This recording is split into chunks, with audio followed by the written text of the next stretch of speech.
एक दिन लाला को लगी भैया माखन तो बहुत खा लियो, अपने ब्रज की माटी खाए के जा चाखे। तो ब्रह्मांड घाट पे जाके भैया माटी खाई। बलदाऊ जी ने कही लाला तेरी शिकायत करूंगा घर पे चल के। तो महाराज बलदाऊ जी ने तो कछु ना कही, पर ब्रजवासी ने आके मैया से कह दी मैया मैया आज कन्हैया माटी खा के आयो है। मैया ने कही पहले यहाँ की शिकायत आई कि माखन चोरी करके खावे, अब यहाँ की शिकायत आई है कि माटी खावे। और यदि यहाँ पे ध्यान नहीं दूंगी तो कल शिकायत आवेगी छोरा पुड़िया खावे लग गए हो हैं। और तो ध्यान देना पड़ेगा छोरा पे। देखो भैया बालकन की शिकायत आवे तो बालकन की हिम्मत मत लिया करो, सोचे करो कि शिकायत क्यों आ रही है बालकन की। हाँ, और तुम ध्यान नहीं देंगे तो भैया बालक फिर आगे चल के कहा बनेगा तुम सोच लो। इसलिए लालयेत पंच वर्षाणी 10 वर्षाणी ताड़येत प्राप्ते तो 16 वर्षे पुत्रम मित्र वदाचरेत। लालन पालन बच्चे का कितने वर्ष तक? केवल 5 वर्ष तक। और फिर 6वें वर्ष से लेकर के 15 वर्ष तक बच्चे का पूरा ध्यान रखना चाहिए कि किसके संग बैठ रहा है, कहाँ जा रहा है, स्कूल जा रहा है कि नहीं जा रहा है। ऐसा तो नहीं स्कूल के बहाने कहीं और ही गप उड़ा रहा हो। बहुत ध्यान देना चाहिए बच्चों पर। पर जैसे ही 16 वर्ष में जाए महाराज फिर बच्चे को नहीं मारना चाहिए, फिर तो मित्रवत व्यवहार करना चाहिए, ऐसा नियम है। मैया ने डांटो चोरे छोरा तू माटी खा के आयो। लाला बोले मैया मैंने माटी ना खाई, सब झूठ बोल रहे हैं। और तो को विश्वास ना है तो मेरे मुंह को देख ले, चेक कर ले। यदि सत्य के रस्तर ही समक्षम पश्य में मुखम। मैया तो को विश्वास नहीं है तो मुंह को चेक कर ले। और मैया ने मुंह देखो तो मुंह में महाराज पूरे ब्रह्मांड के दर्शन करा दिए लाला ने। मैया तो चक्कर खा के जमीन पे गिर पड़ी, जल छिड़क करके होश में लाए लाला। मैया ने कही छोरा तो भगवान लगे मुंह तो। अरे मैया भगवान कहाँ से आएगा? तो तेरे मुंह में मैंने देखो वाल बड़े बड़े पहाड़, बड़े बड़े पत्थर, बड़े बड़े गांव घर नगर तेरे सब मुख में ही है। लाला ने कही मैया तेरी बुढ़ापे की आंख है, मेरे मुंह में कछुना है तो कछु और दिखो होगो। मैया ने कही सही कह रहे हो। हाँ दोबारा देख ले। इतनी देर में माया ने सब कुछ गायब कर दिया और लाला ने फिर दिखाया तो कछु ना हो। मैया करी लाला तू सही कह रहा हो, मेरे बुढ़ापे में आंखन में कछु खराबी है, तेरे मुंह में कछु ना है। एक दिन की बात, मैया दही बिलो रही, लाला दौड़े दौड़े आए, गोदी में आके बैठ गए। मैया से कह रहे मैया मैया को भूख लग रही है। तो मैया कह रही बेटा तू मेरा दूध पी ले, जब तक मैं तो कुछ ताजी ताजी माखन निकाल रही हूँ। दूध पियो, पेट भर गयो। गोदी में बैठे हैं लाला, पूछ रहे मैया सही सही बता तो को मैं प्यारो हूं तो को दूध प्यारो है? मैया बोली बेटा मुझको तो तू प्यारो, तू दूध प्यारो ना है। बोल सही कह रही। बोल हाँ। इतनी देर में सामने अंगीठी पर चूल्हे पे दूध रखो महाराज, और दूध उफन के महाराज भाग रहा था। कितनी देर में मैया की नजर पड़ी, लाला को उठाए के फेंको और दूध को जाए को देखो। और लाला को क्रोध आ गया। तू देख हवाल कह रही कि लाला मैं तो तूते प्यार करूं, तूते प्यार ना करूं। और देख दूध देख रही है, मुंह फेंक गई। अभी बताऊं। और लम्बो से डंडा महाराज पत्थर इत्यादि लेकर के और जितने वहां आंगन में दूध दही के मटकार के सब फोड़ दिए। सबरे आंगन में दूध दही बिखर गयो। और लाला रोने लगे और मैया मुझको मारेगी। तो सबरे बंदर गए भैया आ जाओ, आज को भंडारो मेरे घर में ही पाओ। सबरे बंदर धमाधम आए के कूदवे लगे, दूध दही खावे लगे। इतनी देर में मैया सोच रही हैं कि धमाधम की आवाज मेरे घर में कहां से आ रही है। और आए के देखो तो महाराज पूरे आंगन में बंदर ही बंदर भरे पड़े मारे। जो मटका फूटे देखे यशोदा मैया ने, यशोदा मैया तो क्रोध में भरे आई, डंडा ले लियो और आज छोड़ू घिनी दारी के। आज ददिया जमाने के, ददिया सास के जमाने के सब मटका फोड़ लिए मेरे। पीछे पीछे भाग रही है, लाला आगे आगे, यशोदा मैया पीछे पीछे। सुखदेव जी कह रहे परीक्षित से परीक्षित वो झांकी के दर्शन कर लो। ऐसी अद्भुत झांकी है जिसके इशारे पर पूरी दुनिया नाचती है, दुनिया दौड़ती है महाराज। आज वो कान्हा, आज वो लाला यशोदा मैया की छड़ी को देख करके भाग रहे हैं। अरे यशोदा तेने कौन सा पुण्य करो है? तो भैया ये नंद और यशोदा कोई और नहीं है, ये द्रोण और धरा नाम के वसु थे पहले पूर्व जन्म के। इन्होंने घोर तपस्या करके भगवान को पुत्र रूप में मांगा था, तो भगवान ने उनकी मनोकामना पूरी करी। मैया तो पसीना पसीना से लथपथ हो गई, लाला से गई, लाला तूने कहा था आजा मेरे बेटा, मैं परेशान है गई, मैं बूढ़ी हूं, कहां तक भागूं? लाला बोले मैं आ तो जाऊंगा पर तू को मारेगी। मैया बोली नहीं बेटा मारूंगी नहीं। और कहा करेगी तो को चौकी पे बैठा के हल्दी और चावल लेके तो को पूजूंगी मैं, हैं? और पूजो कहा के ब्रज में तुम सब जाने, बालक अंते जब नाराज हो मैया बाप आज तेरी पूजा करूं आजा। और पूजा करेगी बोल हाँ, तुम तेरे डंडा क्यों रखो मेरे हाथ में? बोल बेटा ये डंडा तो बुढ़ापे को सहारो है, सबन में लेना पड़े। हाँ मैंने अभी से ले लियो है, कहा करूं बता? तो नहीं भैया तू मारेगी मैं डंडा फेंक। मैया ने डंडा फेंक दियो, लाला आएगी, सोई मैया ने जोर से हाथ पकड़ के और ले गई महाराज भीतर और ऊखल से बांधने लगी, पर पूरे महल की रस्सी कम पड़ गई, मैया बांध नहीं पाई। आज लाला को तरस आ गयो, और अब ज्यादा मैया को परेशान कर वो ठीक नहीं है, तो आज लाला बंध गए। मैया तो फिर अपने काम में लग गई, लाला को बांध के भूल गई। और धीरे धीरे लाला घुटमन चले, महाराज ऊखल पीछे पीछे चल रहा है, लाला आगे आगे। आंगन में चले तो दो वृक्ष खड़े यमला अर्जुन के, बीच में से निकल गए, पर ऊखल अटक गया, जोर से झटका मारा, सोई वृक्ष धड़ाम से जमीन में गिर पड़े। बोल भक्त वत्सल भगवान की। उन वृक्षों में से दो पुरुष प्रकट हुए। परीक्षित पूछते सरकार ये कौन थे? बोलिए कुबेर के बेटा हैं जिनके नाम है नल कुबर मणिग्रीव। एक बार अप्सराओं के संग में कुंड में नग्न होकर के नंगे होकर ये स्नान कर रहे थे, मदरा का पान किया हुआ था, नशे में थे। नारद जी बगल से जा रहे थे, तो नारद जी को देख करके इन्होंने प्रणाम नहीं किया। नारद जी नाराज हो गए, ये कुबेर के बेटा है, इनको अभिमान हो गया, अभी इनको बताता हूँ। और श्राप दे दिया, मूर्खो तुम संत को देख के ऐसे खड़े हो जैसे वृक्ष खड़े रहते हैं, मैं तुम्हें श्राप देता हूँ कि जमीन में जाके धरती में जाके तुम वृक्ष बन जाओ, यहाँ रहने लायक नहीं हो तुमको धन का अभिमान हो गया है।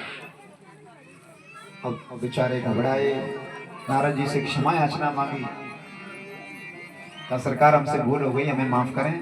तो नारद जी ने कहा भाई तुम क्षमा मांग रहे हो तो मैं तुमको माफ कर देता हूँ, पर श्राप तो लग गया है, पर आशीर्वाद देता हूँ कि तुम्हारी मुक्ति करने के लिए भगवान स्वयं आएंगे और तुम भैया भगवान के हाथों से मुक्ति पाओगे, और तुम वृक्ष भी बनोगे तो भगवान के आंगन के। तो आज उनकी मुक्ति हो गई। खड़े होकर के हाथ जोड़ करके बड़ी सुंदर स्तुति गाई। अब जब वृक्ष उखड़ गए तो नंद बाबा दौड़े दौड़े आए। नंद बाबा ने कही भैया या गोकुल में तो रोज आए दिन कोई ना कोई राक्षस आते रहे, अब या गोकुल में नहीं रहेंगे, कोई ऐसी जगह देखो बढ़िया सी जहां हमारी गैया हरी भरी घास खा सके, पानी पी सके। नंद बाबा के छोटे भैया उपनंद बन गए, बाबा मुख तो एक बढ़िया जगह लगे, और वो जगह वृंदावन। वृंदावन से बढ़िया कोई जगह नहीं है। वनम वृंदावनम नाम, वो वन है बाबा, बाबा नाम ही है वृंदावन, जो तुलसी को वन है। बगल में यमुना जी है, पास में गिरिराज जी है, खूब हरी भरी घास खाएंगी, यमुना को पानी पिएंगी, बहुत आनंद आवेगा। और सबरे ब्रजवासी नंद बाबा अपनी अपनी गाड़ी में सब सामान को लेके गोकुल को छोड़ के और वृंदावन में आके रहने लग गए। बोले वृंदावन में हरि लाल की जय हो। ब्रज वृंदावन में सब आए गए, बढ़िया से रहने लगे महाराज। और लाला बोले मैया ये वृंदावन बड़ो बढ़िया है, हरी भरी घास है, मैं यहाँ गैया चरा के लाया करूंगा। मैया बोली बेटा तू छोटो है भाई, तो गैया में चरावे बछड़ा चरा, और बछड़ा चरावे लगे। एक दिन तो बछड़ा थे महाराज, बछड़ा बन करके एक राक्षस आ गयो, या को नाम है बत्सासुर। और बत्सासुर महाराज राक्षस है, कन्या को खावे को मारवे को दौड़ो, सोई भगवान ने पकड़ के बत्सासुर को वध कर दिया। बत्सासुर को वध करो, सबरे ब्रजवासी की जान बचाई। महाराज बछड़ा ने चराते रहे। एक बार बछड़ा ने चरावे गए तो महाराज एक राक्षस आए गए, वो आयो बगुला के रूप में, और महाराज ठाकुर जी को चोंच में भर के खावे लगो। ठाकुर जी ने पूरी दोनों चोंच पकड़ के चीर दी और वह बकासुर को भी उद्धार कर दिया। अब एक दिना की बात, एक दिना बछड़ा ने चरारे लाला और जंगल में खेल रहे। कौन सा खेल खेल रहे हैं? आंख में चोने को। तो कन्हैया जी ने अपनी आंख बंद कर ली। सबरे ब्रजवासी ने कही तुम छपक जाओ, दबक जाओ, मैं तुमको ढूंढूंगा। और सबरे ब्रजवासी महाराज दुबकते दुबकते एक ऐसी गुफा में घुस गए जो कंस का भेजा हुआ राक्षस है, जाको नाम है अघासुर। अजगर बन के महाराज जंगल में पड़ गयो। बोले सब भीतर आएंगे, सुन में खा जाऊंगा सब। सबरे ब्रजवासी तो घुस गए, पर जैसे ही कन्हैया उसमें घुसे, ब्रजवासी को ढूंढते ढूंढते सोई अघासुर ने मुंह बंद कर लियो। सबरे ब्रजवासी घबराए, कन्हैया भैया हमारी जान बचा, हमारी जान बचा। कन्हैया की चिंता मत करो। और उस अघासुर के रोम रोम में जहां से श्वास निकलती है, सब रोम छिद्रों में भगवान अलग अलग रूप बना करके बैठ गए। श्वास लेना मुश्किल हो गया उस अघासुर को, और उस अघासुर के ब्रह्मरंध्र को फाड़ करके सब ब्रजवासियों को लेकर के बाहर आ गए। बोलो भक्त वत्सल भगवान की जय। अघासुर को मार दिया। अब आज एक साल बाद सबरे ब्रजवासी अपने घर में आके कह रहे हैं मैया मैया आज तो कन्हैया ने अघासुर को मार दिया। तो ऐसा क्यों कही? यह की बड़ी सुंदर कथा है। अघासुर को जैसे ही मारो कन्हैया ने, कन्हैया बोले ब्रजवासी हो अब तो भैया भूख लग रही है कि जो खा पी लें। और अपने अपने कलेउन ने निकाल के सब भोजन करने लगे। तो सबने महाराज गोल गोला बना लियो। कोई कड़ी चावल लेके आए हुए, कोई दाल चावल लेके आए हुए, कोई पूरी सब्जी लेके आए हुए, कोई परांठे लेके आए हुए, कोई महाराज आम को अचार, कोई टेंटी को अचार, कोई मिर्च को अचार, कोई गाजर को अचार। सबरे बैठ के कन्हैया बैठ गए बीच में। चौरे भैया काका लेके आए, दिखाओ। मधुमंगल तू का लेके आया, दिखा। मधुमंगल महाराज अपने घर से 3 दिन की बासी कड़ी लेके आए हुए। मधुमंगल थोड़ा गरीब है सभी ग्वालों में, पर ठाकुर जी जिस पर कृपा करना चाहते हैं भैया उस पर कर ही देते हैं। मधुमंगल से कहे मधुमंगल आज तो हम तेरे घर को कुछ खाएंगे, तू दिखा कहा लेके आयो है। मधुमंगल बोलो भैया देख आज मैं तुमको बढ़िया सामान ना लेके आयो, मैं कल तुमको बढ़िया सी खीर बनवा के लेके आऊंगा मेवान की। कन्हैया समझ गए ये मधुमंगल मुझे ऐसे ही बेला रहा है क्योंकि इसकी घर की स्थिति ठीक नहीं है। ये कहां से मेवा की खीर लाएगा मेरे लिए बनाने के लिए? पर कृपा तो आज ही करूंगा इसमें मैं। ये मेरा मित्र है, मेरा सखा है। कन्हैया बोले मधुमंगल खाऊंगा तो तेरे घर को खाऊंगा, नहीं तो आज पूरे दिन भूखो रहूंगा मैं। मधुमंगल ने सोची कन्हैया मानेगो नहीं, कन्हैया जिद्दी है। तो मधुमंगल नजर बचा के और पीछे झाड़ी के पीछे पहुंच के छुप के महाराज जल्दी जल्दी कड़ी को खावे लगो। और कड़ी है खट्टी, कन्हैया मारो खावे माकर मिश्री, या कोई 3 दिना की बासी कड़ी खवाऊंगा मैं। पहली बार तो कन्हैया ने कहा मेरे घर को मांगो है तो मैं बासी कड़ी नहीं खवाऊंगा, और ये रखी रही तो ये जबरदस्ती खा जाएगा।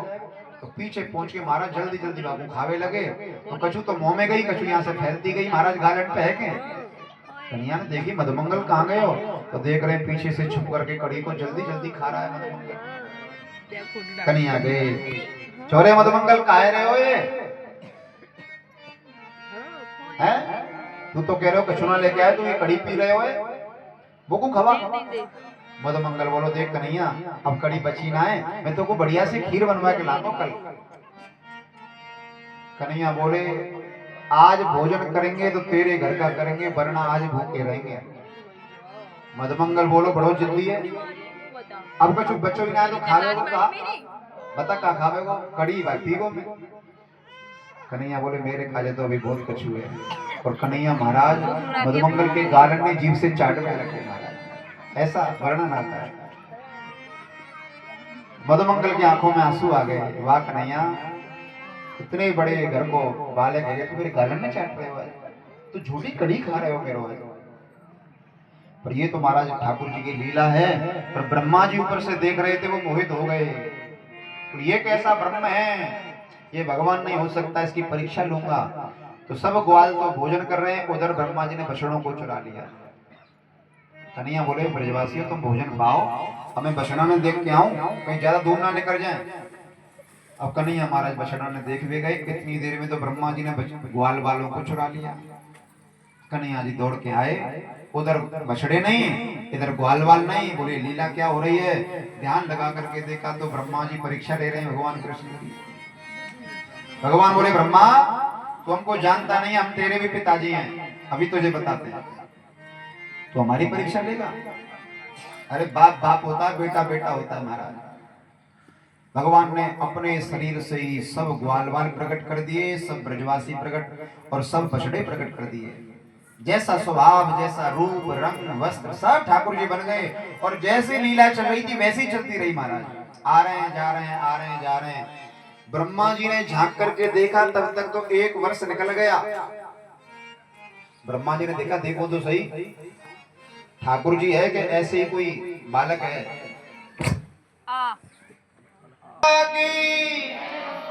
तो इधर ब्रह्मा जी ने देखा, बोल देखो तो सही ये रो रहा है कि हंस रहा है कि लीला चल रही है। पर ब्रह्मा जी ने देखा जैसी लीला चल रही थी वैसी चल रही है महाराज।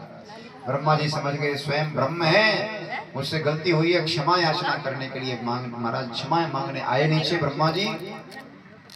पर भगवान तो पृथ्वी से अंतर ध्यान होकर के भगवान ने सोचा ब्रह्मा जी मेरा जो है परीक्षण कर रहे थे, अब थोड़ा सा परीक्षण मैं ब्रह्मा का करता हूँ। तो क्या किया भगवान ने, ब्रह्मलोक में पहुंच गए। ब्रह्मा जी नीचे आ गए और ब्रह्मलोक में भगवान ब्रह्मा का वेश बना करके घुसे और अपने द्वारपाल से कह दिया सुनो आजकल नकली ब्रह्मा बहुत घूम रहे हैं, हम भीतर जा रहे हैं, यदि कोई ब्रह्मा आए तो घुसने मत देना। द्वारपाल बोले महाराज क्या बात कर दी, आपके पक्के द्वारपाल हैं हम, एक तो कोई नकली आएगा नहीं बहरूपिया, और आ भी गया तो हमसे बिना पिटे जाएगा नहीं। और भगवान महाराज ब्रह्मा का भेष बना के भीतर बैठ गए। ब्रह्मा जी खूब ढूंढे पर भगवान नहीं मिले, लौट करके उदास होकर के ब्रह्मलोक में पहुंचे, घुसने लगे। सोई द्वारपालों ने रोक दिया, ए कहाँ घुसते हो, बाहर निकलो। अब ब्रह्मा जी तो महाराज बड़े परेशान सोच में पड़ गए, द्वारपाल कैसे रोक रहे हैं मुझे, रोज आता हूं जाता हूं, आज कैसे रोक रहे हैं। ब्रह्मा जी बोले तुम पहचानते नहीं हो मैं ब्रह्मा हूं। द्वारपाल बोले कहाँ के ब्रह्मा, कौन से ब्रह्मलोक के ब्रह्मा, कोई लोक है तुम्हारा, हम सब जानते हैं तुम बहरूपिया हो, बाहर निकल जाओ, नहीं बिना पिटे जाओगे नहीं यहाँ से, जाओ भाग जाओ यहाँ से। ब्रह्मा जी बोले लीला क्या हो रही है, बोल हम नकली ब्रह्मा है। बोल हाँ तुम नकली ब्रह्मा है, हमारे स्वामी भीतर बैठे हैं। तो आपके ब्रह्मा बैठे, बोले हाँ। तो ब्रह्मा जी बोले ऐसा करो भैया तुम अपने असली ब्रह्मा से कहो कि नकली ब्रह्मा मिलना चाहते हैं। बोले हाँ ये बात ठीक है। तो द्वारपाल गए भीतर, तो सरकार आप जो कह रहे थे ना वो बहरूपिया नकली ब्रह्मा वो आए हैं बाहर खड़े आपसे मिलना चाहते हैं। भगवान बोले भीतर भेजो। और जैसे ही ब्रह्मा जी को महाराज जाकर के कहा कि जाओ भगवान बुला रहे हैं हमारे प्रभु, इतनी देर में तो भगवान वहां से अंतर ध्यान हो गए। बोलो भक्त वत्सल भगवान, दर्शन नहीं दिया। ब्रह्मा जी समझ गए प्रभु मुझसे नाराज हैं और ब्रज में आकर के भगवान से क्षमा याचना मांगी है। और क्षमा याचना क्या मांगी है कि हे प्रभु मुझसे गलती बनी है, मुझे क्षमा कर दीजिए। और जिस जगह पे क्षमा मांगी है उस जगह का आज नाम है चौमुहा, जो छुटिकरा से आगे गांव पड़ता है चौमा। ब्रह्मा जी का मंदिर है बड़ा सुंदर, उसी जगह पर 4 मुखों से प्रार्थना करी है, इसलिए उस गांव का ही नाम पड़ गया चौमुहा। जो 4 मुख वाले ब्रह्मा जी हैं उन्हीं के नाम पर उस गांव का नाम है चौमुहा। आजकल लोग उससे कहते हैं चौमा। हाँ, और ब्रह्मा जी ने आकर के कहा हे सरकार मुझे क्षमा कर दीजिए, ये ब्रजवासी बड़े धन्य हैं।